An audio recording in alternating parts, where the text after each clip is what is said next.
Good morning. Good morning.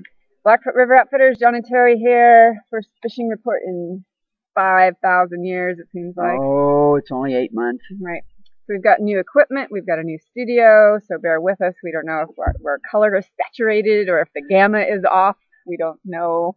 We don't even know what we're talking about. And the guy who is the filmer here, the gaff or Filmer. what, Key Grip. He's a little drunk and he's a little shaky, so he had a rough night last night. Key Anyway. Grip.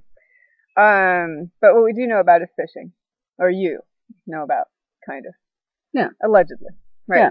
So, what do we know?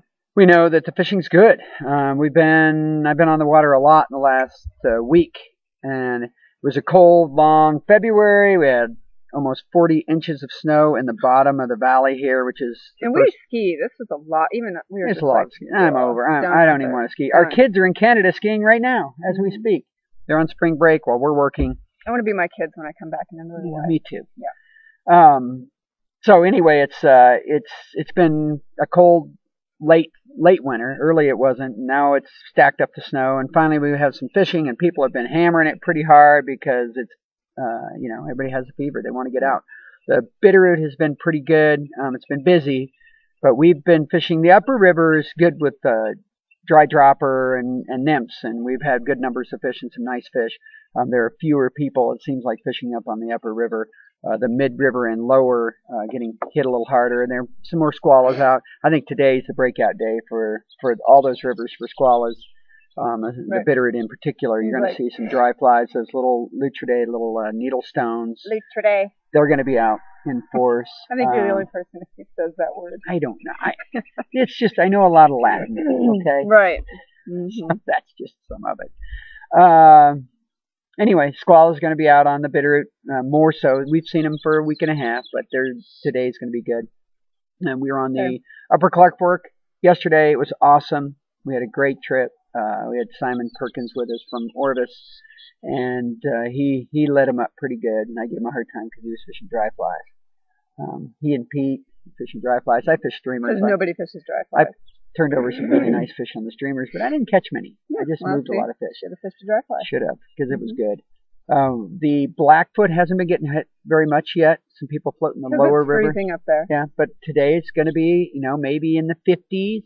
Oh, 50 sounds warm. As long as you don't get that north wind has been brutal. I mean, it'll say it's 50, but it's not 50. No. It's the north wind is cold. So right now is about the warmest I've been all being outside. Yeah.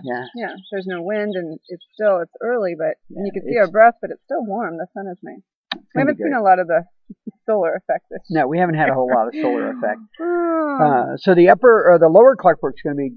It's been really good, especially dropper fishing. We've had, we get 5 or 7 fish a day on dries, maybe at prime time. Once again, I think that's going to happen. We kind of want these temperatures to maintain a moderate level because once it Which gets... it's supposed to. The extended forecast is, the same temperature almost every day. No predicted rain. Maybe a, like 20% chance because the weather people, they're just afraid to say 0, right? 0% chance of rain. So they always have, maybe 10%. It's just like being a fishing guide. We'll probably catch some. We might not. You always undersell, overproduce, or something. You know what I mean? I don't know either. So fishing's good. I think now's the time to do it. We're probably going to have a pretty big high water year. We're going to be in a boat right here in our yard here in about a month and a half doing these fishing reports. But hopefully it'll just be a moderate. It depends on what the weather is in May. Increase. I think now's the time to get out there and do it. We did see some fish yesterday in the mouth of little feeder streams and stuff, so obviously those cutthroats and rainbows are in kind of a pre-spawn mode, which makes sense. It's early April, and that's what they're going to do. Yeah, April Fool's Day. So what's happening this weekend? We got events. Orvis Rendezvous is this weekend. The public event is on Saturday starting at 4, I believe, down at Caras Park. Free beer, and if you go to the film tour, Orvis actually has a little film festival at the Wilma. Saturday night starting at 7. The tickets are $10. You can get them at the shop.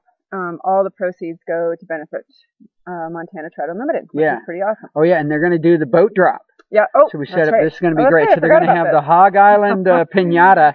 So these guys from Colorado. The drift boat, right? Well, what if they're dropping a drift boat or the skiff, which I'm buying? I love it.